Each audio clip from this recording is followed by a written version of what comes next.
Haryana Lokhit party के supremo Gopal Kanda ने कहा कि इनेलो नेता अभय सिंह के लोग ही किसानों का नाम बदनाम कर रहे हैं। उन्होंने कहा कि सिरसा ने विकास की नई गाथा लिखी है, वैसे ही विकास की बयार एलनाबाद में बहानी है।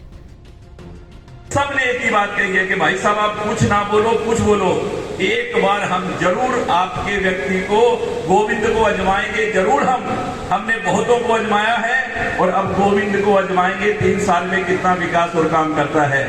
और रही बात वहां के विकास की, मैंने आपको बोल दी कि मुख्यमंत्री जी ने मुझसे विश्वास दिलाया है कि सिरसा से कम काम वहां नहीं होंगे।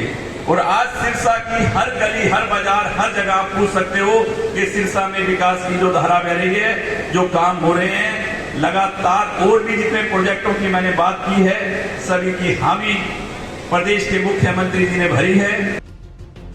जेजेपी नेता दिग्विजय चौटाला ने भी चाचा अभय चौटाला पर निशाना साधते हुए गोविंद कांडा की जीत के लिए संयुक्त अभियान चलाने की बात कही।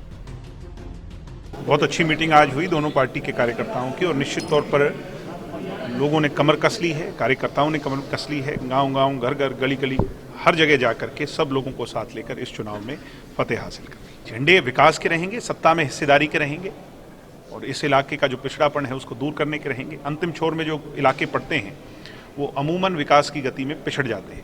अब उसको दूसरे क्षेत्र के हिसाब से उसको जो है ना इक्विवेलेंट लेके आना है, ये हमारी सोच है।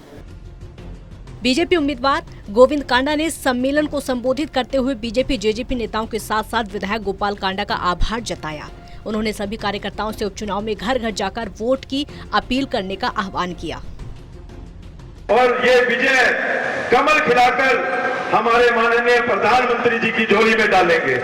और फिर हिसार के अंदर ये देखना कि हिसार के साथ हमारा जो जिला बिरदा है, सिरसा से लेके हनुमानगढ़ तक कितना विकास होगा ये आप देखना। विकास की कोई कमी नहीं रहेगी। हमारे बेदी जी ने जैसे कहा कि मैं भी बैठा हूं और बराला जी भी बैठे हैं, और धन का मुख इधर खोल देंगे, ये सच हो जाएगा। मेरे बड़े भाई हैं, मुझे इन पे विश्वास है कि जब मैं जाके इनके पास कुछ मांगूंगा तो वहां से खाली नहीं भेजेंगे, मुझे देके ही भेजेंगे इलाहाबाद हल्के के लिए। और 17 साल से इलाहाबाद का हल्का विपक्ष में बैठा है, और वो आपके लिए क्या मांगेंगे? जो कहते हैं हम तो खुद देने वाले हैं, और बिना मांगे तो मां भी दूध नहीं पिलाती, तो आपको इलाहाबाद हल्के में क्या मिल सकता था?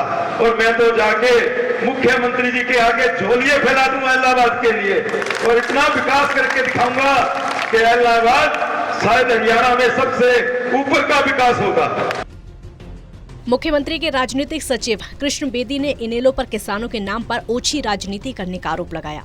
उन्होंने खुद के घेराव को लेकर भी इनेलो पर हमला बोला, साथ ही बीजेपी की जीत का दावा किया।